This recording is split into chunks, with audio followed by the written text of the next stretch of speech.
If you would become the President of the Philippines, ano to? Miss Binibining Pilipinas yata.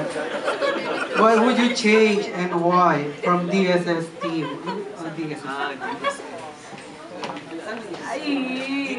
Ano sila eh? Ah, Secret. Support. siguro po, if I were to become the president talaga, I would, yeah, I would change the traffic in EDSA. Opo, tapos, Sabi ko na nga siguro ba po I'd lessen also yung mga, Corruption. yung, what's it called, yung, Corruption. Oh, mga criminals. I would lessen crimes rin po, ayun. And I'd say education, and I'd also help those who are in poverty din po. Yun, siguro. Pero, imagination lang. Yun, sige po. Lahat naman nagsisimula sa imagination. Two more questions. Is there a plan for you of having your own show at ABS-CBN like Coach Just Sarah? Pwede mo pag-usapan ako. Sana po, hopefully, in the next few years. Pero alam ko pong nagsisimula pa lang po ako, so medyo malayo pa po. So, yun, sana po dumating. Yun. Okay, last question from the live stream audience. Any plans of having your own charity foundation with the Darinatics? Actually po, we don't really announce these things po, pero we go around in different places of the Philippines din po, and we help yung mga nasa charity or yung mga adoption centers po. We give free school supplies sa mga ibang eskwelahan rin po so they can go to school. And we also do medical missions. We do feeding programs. And yun po, it's just really nice to help them out. And it maganda rin po sa kalooban. Yun. Thank you po. Sa kaloob. Sa kaloob. Sa kaloob. Sa kalooban. Okay, any more questions from the live audience? Yes, you want to ask a question? Okay, good. Marco. Sige na.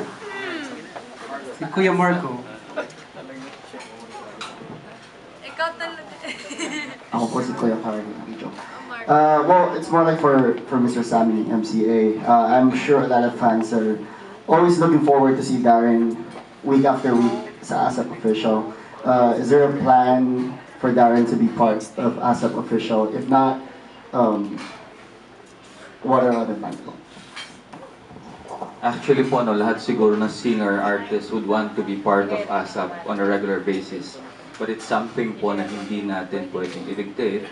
What we're doing is to strike a little more cohesive and more or a better relationship with ABS-CBN. Actually, we have a co-management deal po with ABS-CBN through Star Magic. So, we're helping each other po para magkaroon na mas maraming exposure sa Darren. Siguro, I'll take this opportunity to para masabi sa lahat sa inyo na we also want Darren to have a little more of that exposure from TV. But as I've said, it's something po na hindi natin maididikta.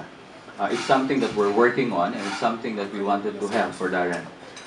There are a lot of artists from ABS-CBN as well na hindi rin po nabibigyan ng pagkakataon. So, we're just happy for now kung ano man po ang nabibigyan ng suporta sa atin ng ABS-CBN. No? Particularly po sila Miss Latino from Showtime. So, kung hindi man po tayo nakaka-appear regularly sa ASAP, may mga ibang programs po na patuloy pa rin sumusuporta kay Darren, even on in their very own efforts po. So, yun na.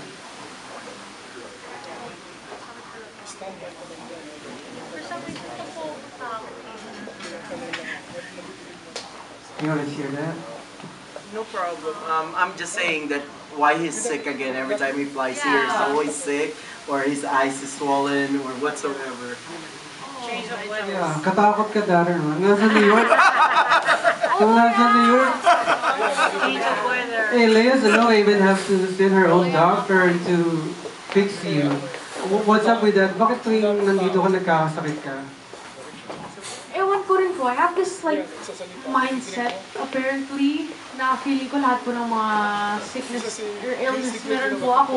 Bago po ako mag-perform, feeling ko may sipon ako or something, feeling ko na I feel like vomiting or something. Pero ewan ko rin po, it's like every time I leave a country, may yeah, it's like an anxiety, may sipon po ako or something. So, sana maiwasan ko na rin po yun. Kagaya nung sa New York. Ang hirap nun. Okay, your birthday concert was groundbreaking. Kasi ikaw yung pinakabatang muntik na pumuno ng MOA, di ba? Parang never been done before ng isang ka-age level mo. And then, pinag-usapan mo din kasi very high quality yung show. Is that gonna be yung show mo sa Fox Theater sa Sabado? Magkahawig ba? Or ano yung mga diferensya? Well, sa MOA po, talagang pinagplanuhan po namin. We had the dancers, and we had a lot of staff and production teams together para po mabuo po yung show. Dito po, parang mas laid back lang po ng konti. I'm just going to be singing some songs na I know will be enjoyed by the audience po. And I still want to bring out the best in me po para po ma-enjoy naman rin po yung show. Yun.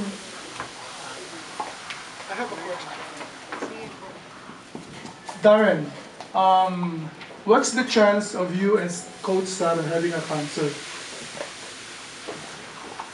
Parang mas kay Sir Sammy. Sige po. Gustong-gusto po namin yan.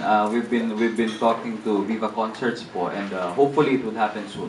But that's something that we really wanted to have for Darren. I think that will be great. Yes po. Maraming salamat po. Sa abangan natin, sana matupad ka agad. Okay. Ikaw na magtatanong, any questions? Eva. I'm asking in Ate Eva's behalf. Matutuloy daw po ba yung movie next year? The movie next year. Merong movie? Actually, may offer po no, from a major label, tapos meron din namang independent, pero yung schedule problem po yung aming tinatackle as of now. Kasi iba po yung requirement ng movies. It's a toss-up between concentrating in his musical career or doing a movie. Pag nag-movie po kasi kami, may mga isasakripisyo kami mga concerts. So, talagang medyo mahirap na decision po. And as Darren have told us, no, nagpo-focus lang muna po kami ngayon sa kanyang music career po. And hopefully, maisingit namin at mabigyan namin ng pagkakataon po yung movie. Huwag lang sanang magbangga dun sa ibang plano po namin.